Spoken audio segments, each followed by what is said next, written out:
Антраль – для здоров'я печінки та підшлункової залози. Антраль.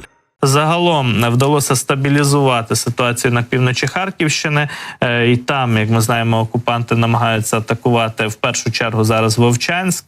Пробували вони також просуватися і в іншому районі ведення бойових дій біля населеного пункту Липці.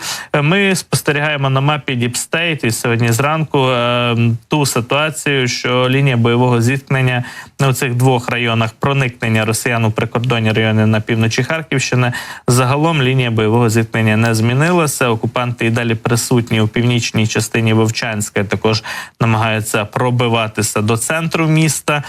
Тут лінія оборони українська фактично пролягає по річці Вовча, яка розділяє Вовчанськ надвоє, наполовину. Ну і також українські військові сили оборони тримають позиції і в північній частині за річкою, нав'язуючи росіянам активні бої і знищуючи ворожі штурмові групи і техніку, яка заходить в Вовчанськ. Тобто за Вовчанськ битва продовжується.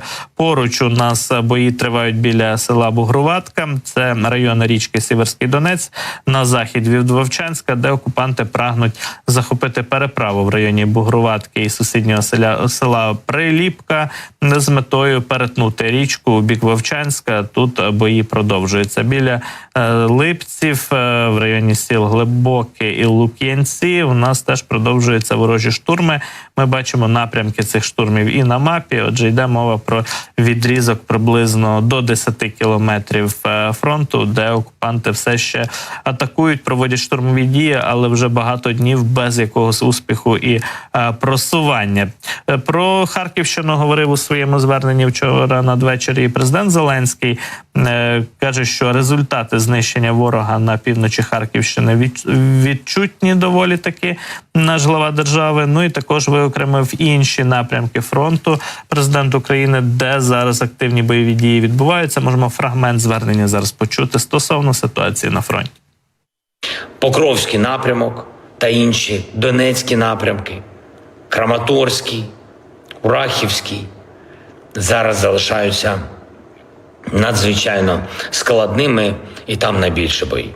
Харківщина, наші сили знищують окупанта, результати відчутні. Ось так, бачимо, що на Харківщині росіяни справді не просуваються. Це заслуга наших сил оборони і організації оборони нашим командуванням у цих районах, власне, на півночі Харківщини і Слобожанщини. Ну, але поруч ворог також намагається активно проводити штурмові дії, промацувати нашу оборону. Зокрема, йде мова про район Сватового. Там у межах кількох сіл продовжуються бої, і також Лиманський напрямок залишається активним, де росіяни прагнуть дійти до річки Чорний Жеребець місяцями, але без особливого успіху. От можемо побачити, як, наприклад, ліси біля Кремінної зараз виглядають. Серебрянське лісництво, так зване, фактично зовсім вже ліс не нагадує навіть цей район. І от навіть такі після пожеж торнадо у спекотну погоду, міні-торнадо піднімаються у цьому знищеному колись хвойному лісі. Зараз навіть важко впізнати, що за дерева там ростуть або колись росли. Бої у цих лісах продовжуються вже фактично декілька років. І там задіяні зараз у обороні цього сектору, цієї ділянки, і Азов, і інші наші надзвичайно боєздатні підрозділи і бригади.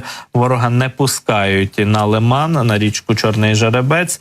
Ну і також бої продовжуються і на півдні нашої країни, хоча дуже багато уваги в нас зараз до Харківщини, до Сумщини, де загроза вторгнення росіян зберігається.